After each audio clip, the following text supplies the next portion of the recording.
Assalamualaikum warahmatullahi wabarakatuh. Di sini saya akan menjelaskan tentang pengertian risiko reputasi. Risiko reputasi adalah potensi kerugian yang dapat dialami oleh suatu organisasi atau individu akibat penurunan persepsi publik atau pemangku kepentingan terhadap reputasi mereka. Risiko reputasi dalam perbankan merujuk pada potensi kerugian yang dapat dialami oleh bank akibat penurunan kepercayaan dan persepsi negatif dari para pemangku kepentingan, termasuk nasabah, investor, regulator, dan masyarakat umum. Risiko ini dapat mempengaruhi stabilitas dan keberlanjutan operasional bank. Selanjutnya adalah penyebab munculnya risiko reputasi yang membahayakan perusahaan. Risiko reputasi yang membahayakan perusahaan dapat muncul dari berbagai sumber dan situasi. Beberapa penyebab utama meliputi 1. Tidak perilaku etis atau ilegal. Yang kedua adalah kegagalan layanan. Yang ketiga, ketidakpatuhan terhadap reputasi. Yang keempat adalah krisis keuangan. Selanjutnya yang kelima adalah manajemen krisis yang buruk. Dan yang keenam, isu sosial dan lingkungan. Yang ketujuh, yakni keterlibatan dalam kontroversi publik. Dan yang terakhir yakni keamanan data dan privasi. Baik, saya akan menjelaskan tentang penyebab risiko munculnya reputasi yang membahayakan dalam perusahaan. Risiko reputasi ini yang membahayakan perusahaan dapat muncul dari berbagai sumber, situasi, beberapa penyebab yang utama. Yang pertama itu tidak perilaku etis dan ilegal. Yang kedua, kegagalan layanan. Yang ketiga, korektif patuhan terhadap reputasi. Yang keempat, kritis keuangan. Yang kelima, manajemen krisis yang buruk. Yang keenam, isu sosial dan lingkungan. Yang ketujuh, keterlibatan dan kontroversi publik.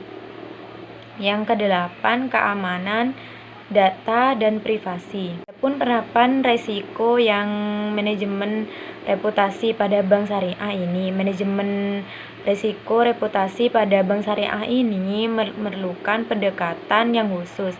Meningkat pendekatan ini prinsip-prinsip syariah yang menjadi dasar operasi. Yang pertama itu kepatuhan terhadap prinsip syariah, di mana dewan atau pengawas syariah atau DPS.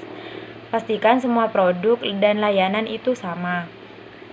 Yang kedua itu transparansi dan akuntabilitas. Laporan transparan menyampaikan laporan keuangan dan operasional yang sesuai dengan standar akuntansi. Komunikasi yang terbuka, jalin komunikasi terbuka dengan nasabah. Yang ketiga, pendidikan dan pelatihan, di mana pelatihan karyawan memberikan pelatihan berkelanjutan, edukasi nasabah tentang produk dan layanan syariah. Yang keempat, pengelolaan krisis. Rencana respons krisis, mengembangkan dan uji rencana respons krisis. Tim manajemen krisis, bentuk tim manajemen krisis yang siap merespon dan melayani. Yang kelima, pengawasan dan pemanutan. Pemanutan ini untuk mengawasi opini publik dan media yang terkait pada bank syariah.